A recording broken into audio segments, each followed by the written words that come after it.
రంగన్న గారి పాదయాత్రకు నియోజకవర్గ వ్యాప్తంగా తరలి వచ్చినటువంటి వైఎస్ఆర్ కాంగ్రెస్ పార్టీ శ్రేణులకు 16 రోజుల పాటు 209 కిలోమీటర్లు నడిచినటువంటి ప్రతి ఒక్కరికి పేరు పేరున నమస్కారాలను తెలియజేస్తున్నాను.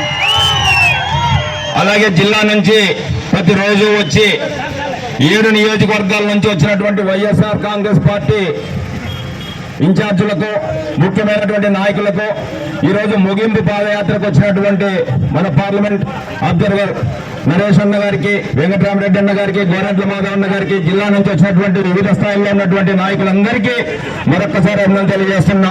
ఒక్కటే విషయం చెప్తున్నా, 16 రోజుల పాదయాత్ర 16వ వర్ధంతి రోజు 16వ వర్ధంతి పెరల్ గారి వర్ధంతికి మన నియోజకవర్గంలో మనం పెట్టుకున్నటువంటి విగ్రహానికి పూలదండ అయిపోకుండా చేసినటువంటి ఘనత ఈ రోజు జరిగిందనే సందర్భంగా మరొకసారి గుర్తు చేస్తున్నా.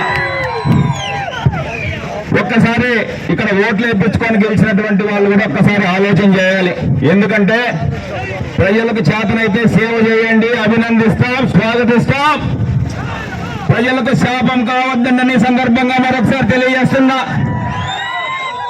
16 రోజుల పాటు 210 కిలోమీటర్ల పైన పాదయాత్ర చేసి ఆర్డిటి సంస్థను నిలపాలని, భవిష్యత్తు తరాలకు మార్గదర్శనం కావాలని, ఎక్కడో పుట్టినటువంటి పెర్రల్ గారు మన జిల్లాను ఎన్నుకొని, మన నియోజకవర్గాన్ని ఎన్నుకొని, మన కుటుంబాలను బాగు చేసినటువంటి పెర్రల్ గారి సేవలు కొనసాగాలని చెప్పి ఎలక్షన్ లో గెలిస్తేనే కాదు ఓడితేనే బాధ్యత ఉంది అనే ఆలోచనతో మేమందరం కూడా కలిసి జగనన్న నాయకత్వంలో వైఎస్ఆర్ కాంగ్రెస్ పార్టీ ఆధ్వర్యంలో జిల్లా నాయకులు అందరూ కలిసి రంగయ్యతో కలిసి రంగయ్యన్న పాదయాత్రలో కలిసి పెద్ద ఎత్తున ఎన్ని అడ్డంకులు సృష్టించినా కూడా విజయం సాధించడంలో కళ్యాణదుర్గం వైఎస్ఆర్ కాంగ్రెస్ పార్టీ కుటుంబ సభ్యులందరికీ మరొక్కసారి శిరస్సు నుంచి నమస్కారం చేస్తున్నాను.